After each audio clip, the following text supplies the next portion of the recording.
विकास वर्मा जी, आगरा से। राधा वल्लभ श्री हरिवंश। राधे राधे महाराज श्री। महाराज जी, आपके चरणों में कोटि कोटि नमन। महाराज जी, आपसे जब से मिला हूं, मेरे जीवन में बहुत ही सकारात्मक परिवर्तन हो रहा है। महाराज जी, मेरा प्रश्न है, गुरुदेव, जब हम कोई भी स्तुति अथवा मंत्र उच्चारण करते हैं, हमें उसका अर्थ पता नहीं होता, तो क्या वो मंत्र का प्रभाव उतना ही फलदायी होगा? और कुछ शब्द बोलने में भी कभी कभी गलत हो जाते हैं, तो उसका भी क्या दोष लगेगा?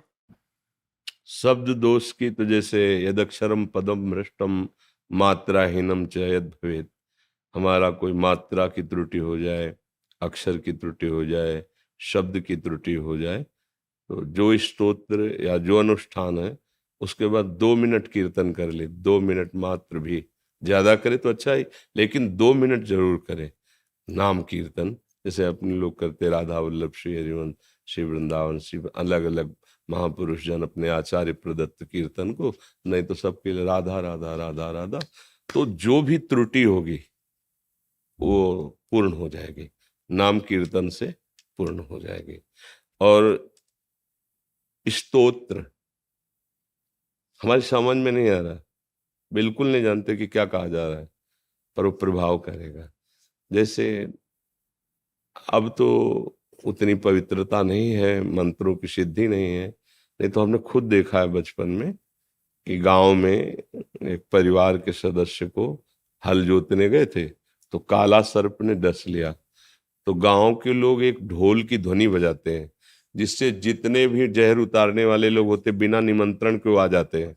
अपने हमने देखा, और ये आंखों देखी बात कह रहे हैं, इसलिए विश्वास। वो लोग नीम का लछुआ लेकर के ऐसे आए और फूल की थाली में उन्होंने मंत्र लिखा और ऐसे ही नजदीक लेकर से चिपक गए। बोले जहरीले सांप ने काटा है, पक्का जहर चढ़ गया है। अब वो लोग अपने पवित्र भूमि में बैठ के नीम के लछुआ से वो बिल्कुल बेहोश था जिसको सांप ने काटा, तो मतलब कुछ घंटों में मर जाता। अब वो कितना समय लेता जहर पूरा प्राण हरण करने, लेकिन कुछ ही घंटों में वो पूरे स्वस्थ एकदम नॉर्मल हो गए थे। तो जब वो मंत्र उच्चारण कर रहे थे, तो वो तो सर्प का जहर चढ़ना जिसके ऊपर वो तो जानता भी नहीं है कि क्या बोल रहे हैं, लेकिन जहर उतर गया ना, उतर। ऐसे ही जो हम भागवतिक मंत्र हैं, भागवती के श्लोक है, उनका अर्थ नहीं जानते, पर माया का जहर उतर जाएगा। हमें विश्वास करना चाहिए, ये मार्ग विश्वास का है। हम नहीं जानते इसका अर्थ क्या है, पर जिनके लिए कहा गया वो तो सर्वज्ञ, वो तो जान ही रहे हैं ना। जैसे किसी ने कहा था हम अंग्रेजी से अगर राधा नाम लिखें तो श्री जी मान जाएंगे कि हाँ, तो हर भाषा उन्हीं की तो है। आप उर्दू से बोलो, अंग्रेजी से बोलो, रशिया में बोलो, कुछ किसी भी, मतलब एक कह रहा है गॉड और हम कह रहे हैं जय भगवान की, तो भगवान तो दोनों को देख रहे हैं ना कि हमारे कोई बोल रहा है ना। वो सर्वज्ञ है, सब भाषाएं उन्हीं की है, सब जन उन्हीं के हैं, हम अल्पज्ञ हैं। हो सकता है हम ना जान पाए कि क्या कह रहा है मंत्र, क्या भाव स्तोत्र का, लेकिन फल उसका आपको मिलेगा। हाँ, जो उसमें त्रुटि हो गई है उसकी पूर्ति के लिए नाम संकीर्तन है, तो उसकी पूर्ति हो जाएगी। आओ महाराज जी, द्वारिका द्वारिका पीठ से आए। बिराज, द्वारिका उससे आए महाराज जी। कुर्सी में विराजमान हो।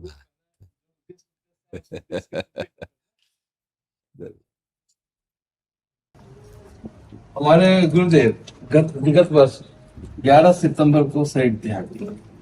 शरीर त्यागने से 12 दिन पूर्व उनका दिया हुआ संदेश है जगत, क्योंकि उनका काशी में थे तो महाराज जी के दर्शन होते हैं। जी बहुत अद्भुत थे। ये द्वारका जिसका छोटा सा प्रसाद है, आप कीजिए।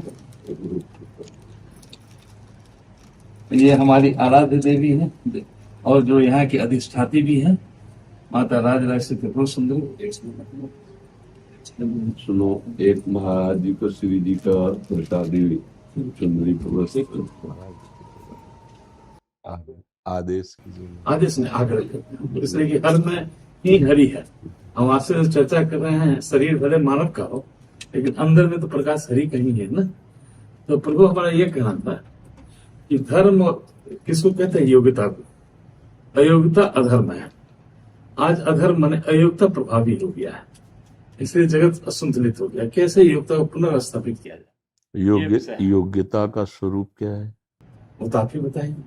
नहीं, जैसे धर्म का स्वरूप आपने कहा योग्यता ना, तो इसलिए पूछ रहे हैं कि कहीं अल्पज्ञता में वो योग्यता का अर्थ दूसरा न ले लें। मुझे आप पे नहीं, मुझे आपके वचनों को न समझने के कारण वो बलवान है, वो बुद्धिमान है, वो शास्त्रों का स्वाध्याय किए हुए है, बहुत सी विद्याएं जानता है, तो वो अपने को योग्य मानकर कहीं हमारे धर्म के प्रति वो अपराध न कर दे।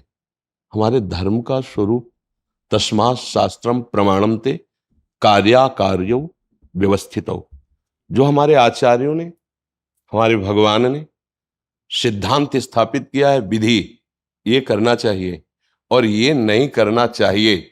यदि जो करना चाहिए वो कर रहे हैं, जो नहीं करना चाहिए उसका त्याग कर रहे हैं, तो आप धर्म से चल रहे हैं। आपकी, फिर हम शब्द कह सकते हैं कि आपकी योग्यता है, अब धर्म में आप चल रहे हैं।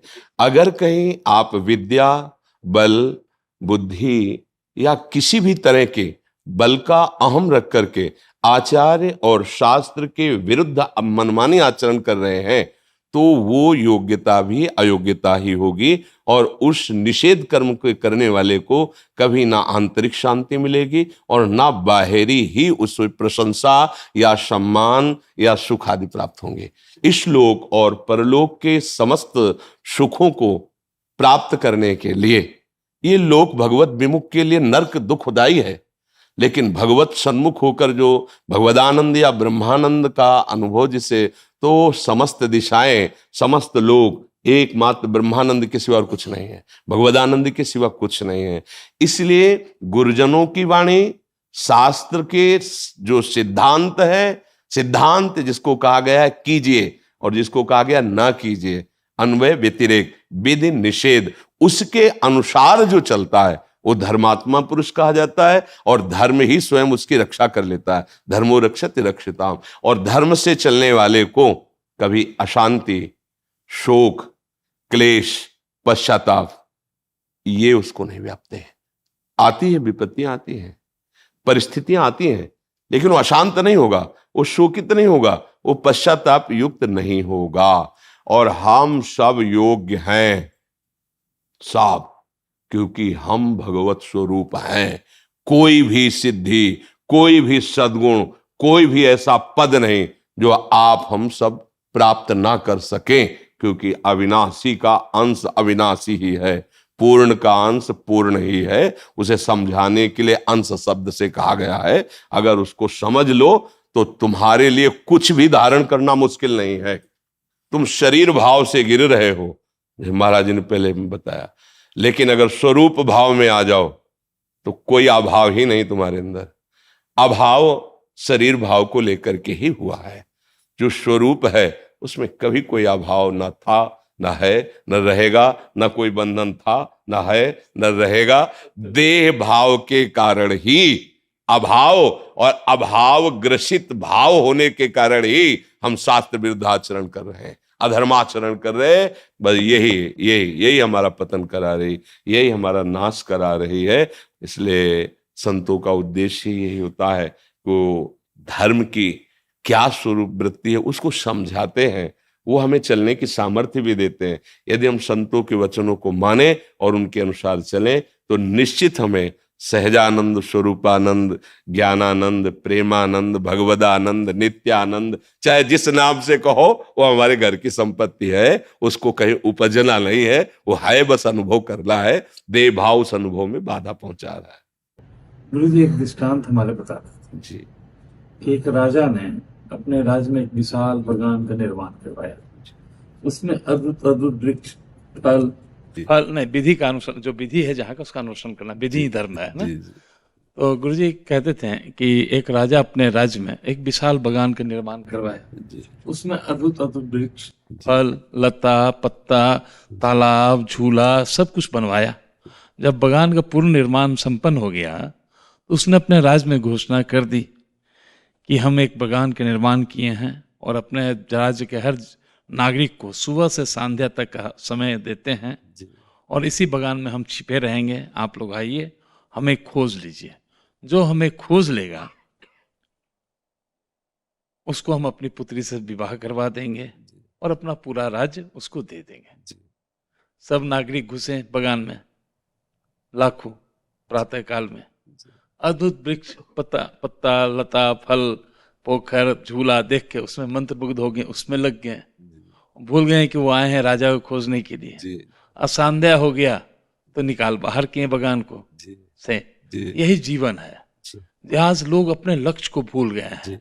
और जीवन क्या है? लक्ष्य प्राप्ति करने का माध्यम है। आज माध्यम को ही लोग लक्ष्य बना लिया है। आज जो लक्ष्य है उसको भूल गए हैं। ये बहुत बड़ी समस्या है। इस समस्या से कैसे लोग जगें? जो भगवत अनुभव से छके हुए महापुरुष हैं, उनके वचनों में इतनी सामर्थ्य है कि जो उनके वचन मान ले, बस पास रहने से नहीं, वचन सानिध्य की जरूरत है। शरीर सानिध्य में बड़े बड़े महापुरुषों के पास रहने वाले भी ठगे गए। कैसे ठगे गए? उनको महापुरुषों की संपत्ति दिखाई दी, जहर दे दिया अपने गुरु को, अपने गुरु के साथ अभद्र व्यवहार कर दिया पास रहते हुए। कितने ऐसे दृष्टांत उदाहरण है। और जो गुरु के वचनों पे उस परम पद को प्राप्त कर लिया। क्योंकि हमारे अंदर जो अज्ञान अंधकार है वो गुरु के वचन रूपी सूर्य से ही दूर होगा। अज्ञान तिमिरांधस्य ज्ञानांजन शलाकया चक्षुरुन्मीलितम मेन तस्मै श्री गुरुवे नमः। ये गुरु स्वरूप संत भगवान के जो वचन है उनको हम स्वीकार कर लें और चलें तो निश्चित। पर ये ऐसी मनोमोहक वाटिका है कि कोई राजा से मिलना ही नहीं चाहता। वो जिधर देखता है ना, सब रमणीयता ही रमणीयता है। राजा आप स्वयं है, पुत्री उनकी मुक्ति, और उनका राज्य क्या है? परम आनंद है ना? ऐसा मनोमोहक वाटिका रचा है संसार भगवान ने कि पूरी जीवन की शाम हो जाती है, उसी से फुर्सत नहीं होती, उसी में रमा रहता। उसको ये बात ही नहीं समझ में आती कि मेरा लक्ष्य है राजा को खोजना।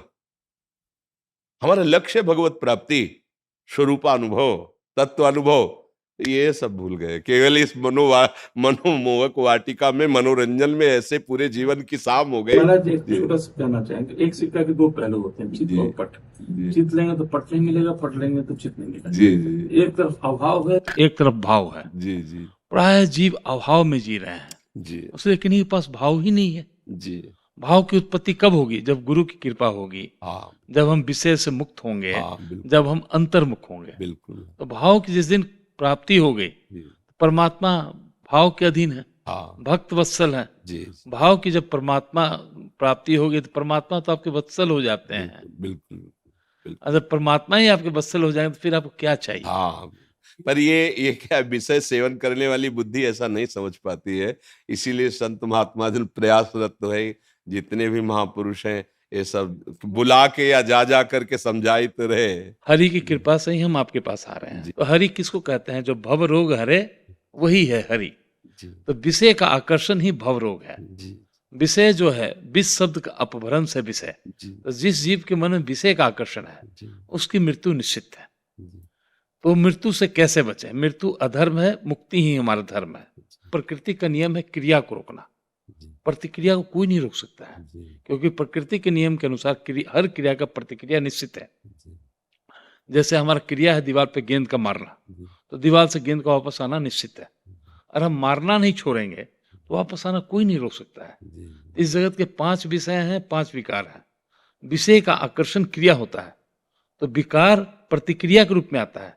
क्रोध हम लोग स्वतः नहीं लाते हैं, अपने से नहीं लाते हैं, वो स्वतः आता है, वो प्रतिक्रिया है। तो रोकना किसको है? विषय का आकर्षण को।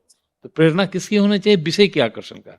लेकिन लोगों को विषय का आकर्षण रोकने के लिए प्रेरित कोई कर ही नहीं रहा है। समस्या इस बात का है, सब सीधे कह रहे विकार छोड़ो, प्रतिक्रिया छोड़ो, जो संभव ही नहीं है उसको कहने के लिए प्रेरित कर रहे हैं। विषय का आकर्षण कब रुकेगा महाराज जी? जब हमको विषय का ज्ञान प्राप्त होगा। क्योंकि पूरे जगत में एक कल्चर है कि लोग आहार के साथ कुछ न कुछ मीठा खाते हैं। भले उस मीठा का रूप बदल जाए, गुड़ के रूप में खाएं, चाहे रसगुल्ला के रूप में खाएं, चाहे केक के रूप में खाएं, चाहे आइसक्रीम के रूप में खाएं, किसी न किसी रूप के साथ भोजन के आहार के साथ वो मिष्टी पसंद करते हैं। तो एक ये स्थिति है कि हम भरपेट भोजन किए हैं, सामने 5 रसगुल्ला रखा हो तो देखेंगे तो खाने का आकर्षण होगा। और एक ये स्थिति है कि महीना भर से अन्न का दाना न मिला हो, भूख से पेट का आँच सूख गया हो और सामने 5 रसगुल्ला रखा हो और ये बोध हो जाए कि उसमें विष मिला हुआ है। ऐसी स्थिति में, भूखे स्थिति में भी खाने नहीं का खाएं। आकर्षण होगा, बिल्कुल नहीं होगा, है ना। तो पिसे का लोगों को ज्ञान होना चाहिए। हम आप भगवान से श्री हरि से चरणों में प्रार्थना करेंगे जी कि आप यथासी और स्वस्थ हो, जी है ना। और हाँ, संसार जो अधोगति की ओर जा रहा है उसको जी, कुछ हम जी। लोग रूप तो नहीं सकते। जैसे नवीन नवीन आनंद के अनुभव में एक वृत्तियां प्रकट होती रहती हैं जगत मंगल के लिए संतों के। तो इस समय जो हमारे अंदर गुरु कृपा से, आप संतों की कृपा से बात आ रही, वो छोड़ने की नहीं आ रही, पकड़ने की आ रही कि अगला कदम तुम ऐसा मजबूत जमाओ, पिछला अपने आप उठ जाएगा, उसकी तुम चिंता मत करो, तुम अगला वचन जमाओ। जब तुम विषय छोड़ नहीं सकते हो, विषयों का तुम्हें ज्ञान नहीं है, तो तुम भगवान का आश्रय लेकर नाम जपना शुरू कर दो। ये कदम तुम जमाओ और सब में आग न लग जाए तो हमें बताना। गुरु प्रदत्त नाम, गुरु प्रदत्त मंत्र में इतने सामर्थ्य है कि ज्ञानाग्नि प्रकट होते ही सब भस्म हो जाएगा। पिछला कदम उठाने में ही पूरा जीवन चला जाता है। ये नहीं, हम कह रहे हैं अगला तुम जमाने की सोचे हो, पिछला छूट जाएगा। जैसे विषय में अभी आपने उदाहरण दिया कि पता है इसमें विष मिला है, भूखे हो फिर भी नहीं खाओगे, विश्वसनीय व्यक्ति के द्वारा बता दिया जाए कि इसमें विष मिला है तो नहीं पाओगे। ऐसे ही ये तुम्हारे अंदर जब नाम का प्रकाश होगा, मंत्र का प्रकाश हो, ये गुरु प्रदत्त मंत्र ज्ञान स्वरूप है, ये ब्रह्म स्वरूप है, जब इनका प्रकाश होगा तो तुम्हें समझाना नहीं पड़ेगा, अपने आप वो नीरस लगने लगेंगे। एक नारायण स्वामी जी हुए, उनका ब्रह्मादिक के भोग शब्द विषम लागत ताहि नारायण ब्रजचंद की लगन लगी जाए। अभी मिले नहीं है, लगन मात्र में भजन करने की एक कैसी भी तुम रुचि बना लो, बस तुम नाम जप करने को पकड़ो कसके। ये ज्ञान, ये विज्ञान, ये अनुभूतियां आपका पीछा नहीं छोड़ेंगे, सब अपने आप आ जाएंगे। हमने ऐसे संतों के दर्शन किए जिन्होंने का नहीं पढ़ा और गुरु ने प्रणव दे दिया गंगा के किनारे जब भ्रमण, तो ओम ओम ओम, तो वो ब्रह्म सूत्र नहीं बोल रहे, लेकिन जो बात बोल रहे हैं ब्रह्म सूत्र निकल रही, क्योंकि उसी तत्व का अनुभव कर रहे हैं। जैसे बने तैसे बस नाम जप शुरू कर दो। नाम से बिल्कुल जो ज्ञान चाहोगे, जो इस विकार पर विजय चाहोगे, क्योंकि कुछ बातें ऐसी होती है जो छाती की कही जाती है, हम इसी छाती की बात कह रहे हैं, महापुरुषों की बात कह रहे हैं, गुरुजनों की बात कह रहे हैं। किसी भी संप्रदाय, किसी भी मार्ग का पथिक हो, बिना गुरु मंत्र के, बिना गुरु वचन के वो सिद्ध नहीं हुआ है। संत महापुरुषों के पास जो एक जड़ी है जो माया से आपको मुक्त कर देगी, वो नाम है, मंत्र है, उसको पकड़ लो। जितना ज्ञान है वो सब अपने आप अंदर प्रकाशित हो जाएगा। जो संत महापुरुष ने नाम दिए हैं ना, जितने भी आचार्य महापुरुष हैं, उनमें इतने सामर्थ्य कि वो आपके अंदर जैसे जैसे आनंद वर्धन होगा सत्य का, तो ये विषय अपने आप फीके लगेंगे। नारायण हरि भजन में ये पांचों अनुसुहात, विषय भोग, निद्रा, हंसी, जगत प्रीति, बहुबात, बड़ी सूक्ष्म बातें बता देते हैं। बुद्धि में सब ज्ञान है, पर हृदय में आनंद का अनुभव नहीं हुआ तो मन को विषयों के भोगों से नहीं रोका जा सकता। ये जितना भी ज्ञान है, ज्ञानी नाम चेतांसी देवी भगवती हिस्सा बलादा कृष्ण मोहाय महामाया प्रक्षति। बलात् उसके ज्ञान को रौंद करके और भोगों में फंसा दे, उसको महामाया कहते। अगर वो कृपा करे महामाया, या देवी सर्वभूतेषु बुद्धि रूपेण संस्थिता, तो फिर नाम जप में मन लगे और नाम का जब आनंद मिलेगा, सच्ची कहते हैं, सब ग्रंथ पंथ सबका सार, निरंतर नाम जपने का अभ्यास कर लो, सब पर विजय प्राप्त हो जाएगी, सब कुछ प्राप्त हो बिना गुरु कृपा संभव ही नहीं है। जी जी। दिव्या शर्मा जी ग्वालियर से। जी हरिवंश। महाराज जी आपको कोटि कोटि प्रणाम। महाराज जी मैंने सुना है कि अगर गुरु के शिष्य गलत काम करते हैं तो उसका फल गुरु को भी भोगना पड़ता है, क्या ये सही है महाराज जी? हाँ ऐसा है, भोगना पड़ता है। हमने सुना नहीं, हमने पढ़ा है। सेवा विचारम एक ग्रंथ है, वो उसमें लिखा है, या तो सभा में उस शिष्य को खड़ा करके और उसको दोषी साबित करके वो स्वीकार करे कि हाँ मैंने दोष किया, और वो कह दे मैं तुम्हें त्यागता हूं, फिर नहीं लगेगा। नहीं तो इसीलिए तो गुरु ब्रह्मा गुरु विष्णु गुरुदेव महेश्वरा गुरु साक्षात परब्रह्म तस्मै श्री गुरुवे नमः, इसीलिए तो कहा जाता है कि हमारे अशुभों को भी वो स्वयं भोग करके और हमें पावन कर रहे हैं। ऐसा कौन हो सकता है, ऐसा कृपालु को, इसीलिए तो बिक जाते हैं। हम इसीलिए तो बिक जाते हैं। महाप्रभु हरिवंश चंद्र जी ने पत्र में लिखा कि तिहारे आगले पाछले अपराध हरिवंश के भी, तू चिंता मत कर। तो जो थोड़ा अगर इस बात पर सोचोगे तो तुम्हें डर लगेगा कि हम कोई पाप ना करें, नहीं हमसे गलती होगी और जिनको सुख पहुंचाना चाहिए उनको दुख पहुंचेगा, इसलिए नहीं। अब अपना जीवन अपना नहीं है, गुरुदेव के लिए है, तो अब मैं ऐसा कोई पाप ना करूं कि गुरुदेव को दुख पहुंचे। अगर इतना विचार कर लोगे ना तो आप भी गुरुदेव के समान ही स्थिति वाले बन जाओगे। पर प्राय ऐसा नहीं, जो बड़े बड़े महापुरुषों को एक कैंसर हो गया, ये हो गया, और बड़े बड़े कष्ट जीवन में देखे जाते ना, यही होता है। दीक्षा देने का मतलब शरणागत के अशुभों को ले लिया, चलो आगे बढ़ो, तब उनका नाम जब चलता है तो उनकी भक्ति में रुचि हो रही, नहीं तो जो पहाड़ जैसा लगा हुआ था वो आगे बढ़ने ही नहीं देता ना। अब उनका क्या है कि भगवदानंद में स्थित है तो शरीर पीड़ा से युक्त, तो कोई परेशानी नहीं। पर आपका मन एकाग्र नहीं, तन्मय नहीं है, शरीर ही में है, अगर उसका फल आया तो भजन रुक जाएगा। चलो तुम भजन करो। ऐसा भाई जी हनुमान प्रसाद पोद्दार जी ने जब राधा बाबा को अपने समीप रखा तो कुछ दिन बाद वो बबाशीर जो होता है ना, बहुत ही ऑपरेशन हुआ, फिर हुआ, फिर कर, तो राधा बाबा को लगा ऐसा क्या प्रारब्ध भाई जी का है कि इतना कष्ट भोग रहे हैं। तो स्वप्न में भगवान श्री कृष्ण प्रकट हुए, बोले भाई जी का प्रारब्ध नहीं, वो आपका प्रारब्ध भोग रहे हैं। सीधे अस्पताल में भाई जी से कहा ये क्यों आप कर रहे हैं? तो बोले बाबा हमें कोई फर्क नहीं पड़ता, आपकी साधना में विघ्न पड़ जाएगा, आप आगे बढ़ो, आप प्रभु को मिलो, हमें कोई फर्क नहीं पड़ता। ये जो बड़े महापुरुष होते हैं वो दूसरों के स्वयं भोग लेते हैं, भजन करो, आगे बढ़ो, आगे बढ़ो। तो इसीलिए दोनों को सावधान रहना है, गुरु को भी सावधानी चाहिए कि जो शिष्य आज्ञा पालन करने वाला हो, अनुशासन में रहे, धर्मयुक्त चले, उसी को मंत्र दीक्षा दे, अन्यथा फिर भोगना पड़ेगा। तो इसलिए शिष्य को भी चाहे कि ऐसी करुणामयी माँ जैसा स्वभाव रखने वाले गुरुदेव को हम सुख न पहुंचा सके तो दुख क्यों दें।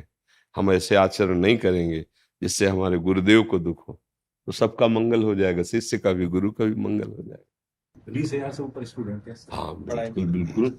और हम प्रार्थना करेंगे कि नवीन बच्चों को अच्छे संस्कार दिए जाएं।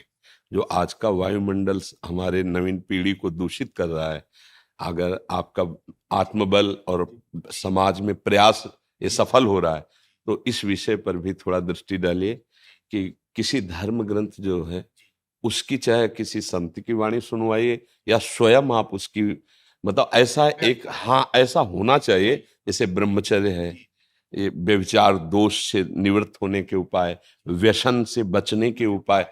क्योंकि जैसे पढ़ाई तो पढ़ रहे हैं, हाँ पढ़ाई तो पढ़ रहे हैं, पर जैसे ब्रह्मचर्य क्षीण हो रहा है, व्यसनों की तरफ बढ़ रहे हैं, तो ये पढ़ाई काम नहीं आ पाएगी। वो तो महाराज जी बहुत संस्कृति खराब होती जा रही है। हाँ तो आप लोग इस पर भी प्रयास करें, नहीं कि आप कुछ ऐसा कीजिए जिससे नवीन बच्चों को ऐसा लगे कि गलत है ये। क्योंकि अभी जैसे छोटे बच्चे हैं ना और उनको सुख वृत्ति इसमें लगी तो उनको गलत या पाप का तो ज्ञान है नहीं, वो बढ़ते चले जाते हैं और ऐसी जगह पहुंच जाते हैं जहां से लौटना मुश्किल है, क्योंकि मन के संस्कार गंदे हो जाते हैं। तो नशे के प्रति, व्यभिचार के प्रति त्याग भावना सिखाइए और ब्रह्मचर्य के प्रति और अपने बुजुर्गों का सम्मान करना, पवित्रता, क्योंकि विद्या विनयम ददाती। अगर विनय, सौम्यता, नम्रता, गंभीरता, जितेंद्रियता नहीं तो विद्या अविद्या ही है। तो आप लोग प्रयास कीजिए। धन्यवाद। पद्मश्री चंद्रशेखर सिंह जी, कृषि क्षेत्र में, काशी बनारस से। राधे राधे। स्वामी जी प्रणाम। महाराज जी, किसानों की दशा व दिशा पर मार्गदर्शन करें।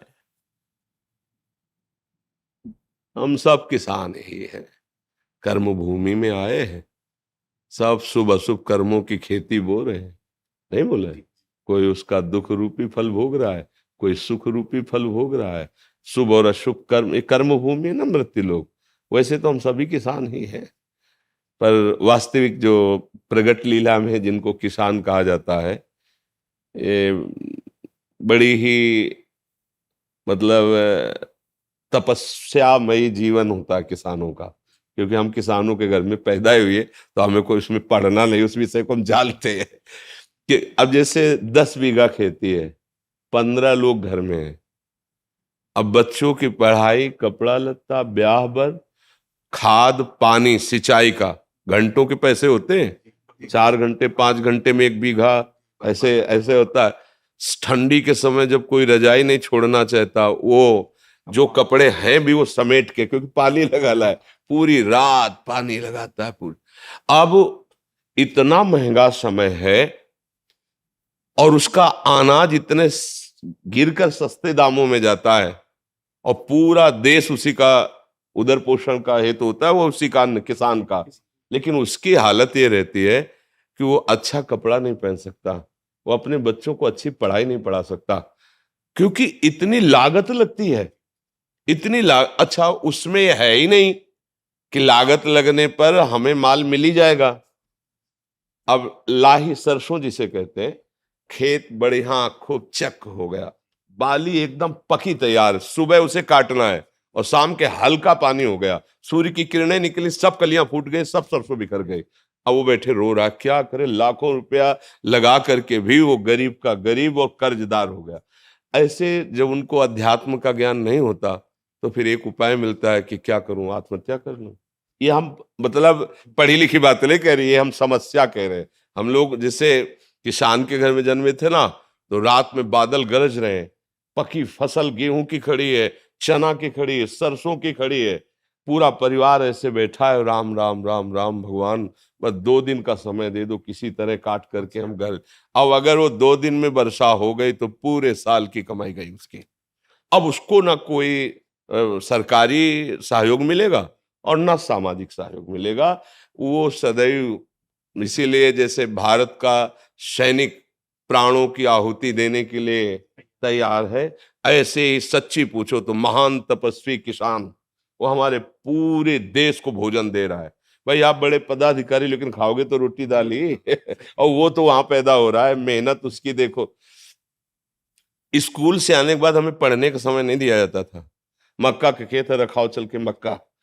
इतनी किसानी का, इतनी मेहनत का उसका जो का, और वो जब बाजार में अन्न जाता है तो उसकी कीमत बहुत कम होती है, और जब वो सामान लेता है तो उसकी कीमत बहुत बड़ी होती है। तो वो हमने देखा है कि किसान आदमी जो है ना, कभी ब्याह बर हो तो नए कपड़े बल गए, वो भी साल में एक आध बार जो अन्न का ड्योढ़ा लगा है उससे, नहीं तो उसका जीवन बड़ा कष्ट में रहता है, बड़ा कष्ट है। किसान वास्तविक प्रणाम योग्य और सबके प्रणाम योग्य है, क्योंकि कुछ भी तुम 10 लाख कमाओ महीने, लेकिन खाओगे क्या? 10 लाख थोड़ी खाओगे, खाओगे तो अन्न ही ना। तो उसके अब ये कि थोड़ा सा आधुनिकता बढ़ गई है, पर वो अन्न में पावर नहीं रहा।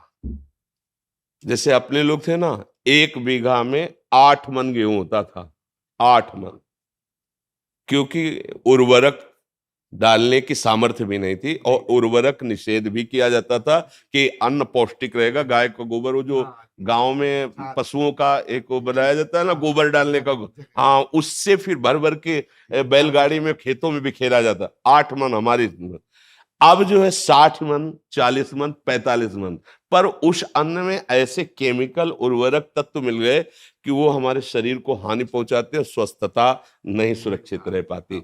अच्छा, अब जब पशु नहीं पालेंगे, क्योंकि अब पशु ना पालने का स्थान बनता जा रहा है, क्योंकि बैल से तो खेती जोती नहीं है, ट्रैक्टर से जोती नहीं है, तो बैल का तो मतलब नंदी का तो कोई सवाल ही नहीं रह गया कि कोई किसान पाले। क्यों पाले, मतलब समझो। अब क्या, अब बछड़ा होता था ना, तो एक हर्ष सा होता था किसान के कि गाय माता ने बछड़ा दिया, अभी आगे चल करके बैल होकर हमारे हल जोते। मतलब 8-10 गायें तो होती ही थी, उनका गोबर, उनका दूध, वो पौष्टिकता। पर किसान आदमी अर्थ, जहां अर्थ की बात आती थी, वहां साहूकार सेठों के कर्जे की तरफ सोचना पड़ता था कि भाई अगर 1000 रुपया लेना है तो फिर 20% में अब वो अगर मतलब 10 रुपए भी चाहता है तो उसे अनाज बेचना है। अब उसको ये देखना है कि हमारे ड्योढ़ा में अगर अनाज कितना है, 1 साल का भोजन उसी से होगा, अब वो बहुत कष्टमय जीवन हमने देखा है, मतलब उसी कुलों में पैदा हुए किसानों के, तो देखा है। तो किसान का अगर सरकार से अच्छा सहयोग हो तो भले कुछ हो, नहीं तो वो आज अच्छा खेती में जैसे आप बार बार उर्वरक डाल रहे हैं तो उसकी क्षमता कम हो रही है, भूमि की क्षमता कम हो रही, वो अन्न फिर उतना नहीं उपजा पाए। अब वो जो केवल किसान है, जिनके लड़के बच्चे नौकरी कर रहे हैं, उनको तो ठीक है, खान पीने को खेती से हो गया और अर्थ है। लेकिन जो केवल किसान है, सच्चे मानो एक तपस्वी से कम नहीं है, भारी तपस्या का उनका विषय होता है। तो इसलिए उनकी तो हम वंदना ही कर सकते हैं। उनके विषय में बस यही है कि सरकार सहयोग करे। और तो मतलब किसान की चूंकि अब इतना बुद्धि का वो फैलाव नहीं है कि वो छल कपट और संसार, गांव के आज भी लोग हैं, मतलब आज भी है। आपको बताए, आप जैसे चले जाओ, कोई परिचय नहीं है, और आप ऐसे कुछ जरा सा, तो वो एक दामाद की तरह आपका सेवन करेंगे। आओ भैया बैठो, चाय पी लो, भोजन पालो। और यहाँ चले जाओ कॉलोनी में, बगल वाले कमरे में कौन रहा है, कोई परिचय नहीं है, चाहे जितना रोए चिल्लाए कोई पूछेगा नहीं कि तुम क्यों रो रहे हो। और गांव में एक आदमी कष्ट में हो तो सैकड़ों लोग वहां खड़े हो जाएंगे जाके। एक आज भी ऐसा माहौल है। किसान तो जैसे हमारे यहाँ पीछे देश में नारा लगाया जाता है, जय जवान जय किसान, तो इसलिए किसान तो सर्वोपरि है। उसके आगे मतलब आपको लगेगा कह रहे उसके आगे कोई नहीं है। अगर हम संत जन जिन्हें कहा जाता है, तो हम पैदा भी उन्हीं के घरों में हुए हैं और पले भी वहीं हैं और पोसे भी गए हैं और आज भी उधर वहीं से भर रहा है। आज भी उन्हीं के, अगर कोई भी है तो अन्न कहाँ से आ रहा है, किसान से तो आ रहा है, कोई ना कोई तो दे रहा है। बड़े बड़े परमहंस जो है भगवदानंद में डूबे हुए घरों में जाके भिक्षा, नारायण हरि लाओ भिक्षा दो, तो वो चाहे भूखा रह जाए पर उसको पवाएगा वो। ये मतलब सहानुभूति उसके हृदय की, हाँ उसकी सह। तो और तो कोई सहयोग कर नहीं सकता, क्योंकि वो ऐसे लोग होते हैं कि ऐसे नहीं कर सकते। ये भी बात है, गरीब हैं, मेहनत करते हैं, पर वो ऐसे नहीं कर सकते। वो ऐसे ही करने की कोशिश करेंगे, हमारे पास जो सूखी रुकी है खा लीजिए। अब अगर सरकार के द्वारा सहयोग की, जैसे उनकी फसल नष्ट हो गई अतिवर्षा से, अनावृष्टि से, ओले पड़ जाने पर, ऐसे तो हाँ तो भले को, लेकिन उनकी तरफ ज्यादा देखा नहीं जाता उनकी तरफ ज्यादा देखा नहीं जाता है। तो भगवान ही सहयोग करे, बस ये है, भगवान ही उसके विषय में कुछ नहीं कहा जा सकता। लेकिन ये जरूर हमने देखा है कि महान तपस्वी का एक जो जीवन, एक सच्चे किसान का जीवन होता है। तपस्वी की तपस्या तो फलीभूत होगी, लेकिन उसको फसल मिलेगी कि नहीं, संशय है उसको संशय कि पता नहीं मिलेगी कि नहीं मिलेगी। तो हाँ, वो अब गेहूं गलेथ में हुआ, गलेथ माने बाली आने वाली है, अब पानी गिरा, हवा चली, गिर गया, अब दाने का वजन खत्म। क्योंकि हम लोग देखा ना कि परिवार के लोग शोक मना रहे हैं कि पूरी फसल गई। कैसे भगवान पूरा परिवार कैसे पलेगा, इस बात की समस्या, कैसे पलेगा। बुखार है ना, अस्पताल नहीं ले जाते थे, हर श्रृंगार का पत्ता, इसका पत्ता, उसका, भैया अस्पताल जाओगे 100-200 रुपया लगेगा, मतलब उसके लिए गेहूं 3 रुपया किलो गेहूं था उस समय, जब घर से निकले हैं उस समय 3 रुपया किलो गेहूं था ऐसा, और 3 रुपया लीटर दूध था, और 45 रुपया किलो घी था, शुद्ध देसी घी 45 रुपया किलो। अभी 35-40 वर्ष की ही तो बात है। अब देखो कितना समय बदल गया है। अब किसानी जैसे ट्रैक्टर से होती है, इसलिए पशुओं का आदर नहीं रह गया, तो फिर गोबर कहाँ से मिलेगा। अच्छा, शुद्ध दूध जब तक नहीं शरीर में जाएगा, जैसे लोग कहते हैं कि दूध नहीं दूहना चाहिए, जो कम नहीं, ऐसा नहीं, 4 थन उसके हैं, अगर 2 थन बछड़े को पिला दो पर्याप्त, तो छक जाएगा। 2 थन आप सेवा करते हैं, उसके दूध दूह लीजिए और अच्छे से सेवा कीजिए, गाय या जो भी जानवर आज पाले, उससे परिवार पुष्ट होता है। अब देखो, धन के लोभ से दुग्ध में ऐसा मिश्रण किया जाता है कि मतलब 50 लीटर दूध तैयार नकली कर दिया गया। अब वो जब बच्चे छोटे छोटे पिएंगे, आंतों में जाएगा तो सबके नुकसान पहुंचाएगा, लेकिन वो अर्थ की प्रधानता रखने वाला व्यक्ति नहीं जान पा रहा है। घी जैसा परम पवित्र वस्तु, अगर 1 चम्मच पूरी दाल में घी पड़ जाए तो महक जाती थी, और ऐसे, हाँ, और अब जो है ना, आप घी का स्वाद क्या, अगर उसे मतलब गर्म किया जाए तो बदबू सी आती है, बदबू सी, मतलब अखाद्य पदार्थ खाद्य पदार्थों में मिलाए जा रहे। धीरे धीरे समाज के विचार धन प्रधानता होने के कारण दूषित होते जा रहे हैं। पर किसान को हम प्रणाम करते हैं, वो प्रणाम योग्य ही रहेगा, क्योंकि इतनी मेहनत होती है।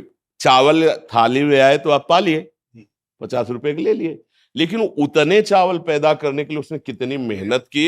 एक एक पानी गिर रहा है, इतने इतने पानी में धान लगा रहा है, कितनी मेहनत करके उससे पाल पोस के बड़ा करके चंद रुपए उसको मिलते हैं, उसको चंद रुपए ही मिलते हैं। तो ये बहुत तपस्या, और ये भगवान इसीलिए उनके ऊपर शीघ्र प्रसन्न हो जाते। कोई ना कोई साधु महात्मा अगर भोजन पा लिया तो उनका घर पवित्र, उनका कुल पवित्र हो जाता है।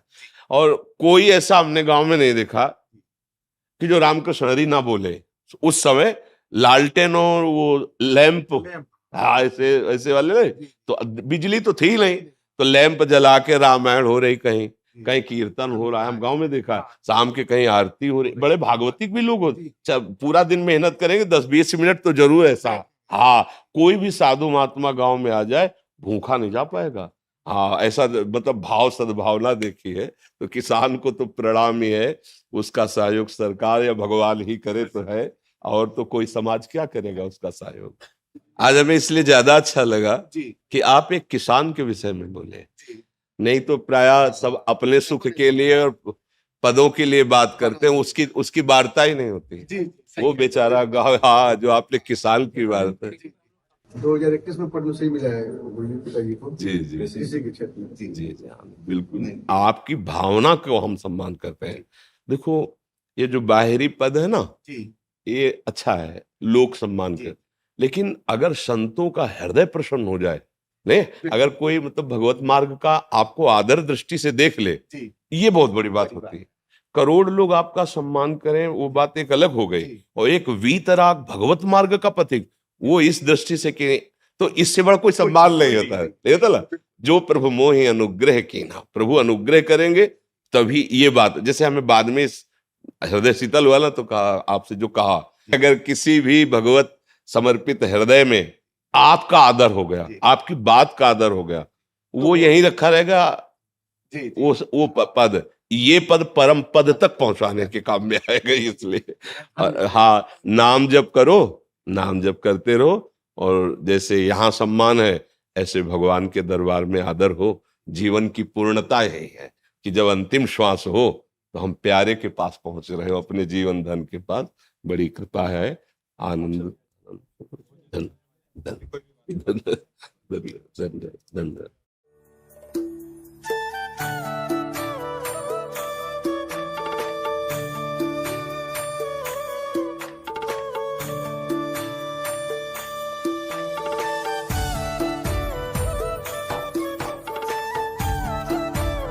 जो महाराज रुड़की से हरिद्वार के डॉक्टर्स हैं, हमें यही नहीं समझ में आता कि मैं बाहरी पूछ रहा था कि आप कितनी देर इनको आराम करने देते हैं। हमारे यहाँ के जो मरीज हैं उनकी डायलिसिस शुरू होती है तो हमें पता है क्या आपकी, मतलब हम 1:30 बजे रात्रि के उठ जाते हैं, और ये 9:15 बजे तक ये चलेगा। इसके बाद जाके एक रोटी पाएंगे, 1-1.5 पा पाते हैं, और बस तुरंत डायलिसिस में चले जाएंगे। 4.5 घंटा डायलिसिस में होता है, 4 घंटे का डायलिसिस, 15 मिनट पहले, 15 मिनट बाद वो प्रोसेस। फिर इसके बाद जो कमजोरी होती है उसको 8 बजे रात्रि तक भोगते रहते हैं, फिर लेटे 1:30 बजे फिर जग जाते हैं। आपकी सबसे बड़ी हिम्मत ये है कि आप हम लोगों से मिल रहे हैं, कौन क्या इन्फेक्शन लेके आ जाए, ये हम लोग। वहाँ पर ये है हमारा ये भाव है कि अब जितने दिन जीवन है, किसी को वचन से, दृष्टि से, हमारे समीपता से अगर आनंद मिल जाए, मंगल हो जाए, ये तो जा ही रहा है शरीर आज, नहीं तो कल जाएगा।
सत्संग ने गुरु प्रेम और बढ़ा दिया प्रभु।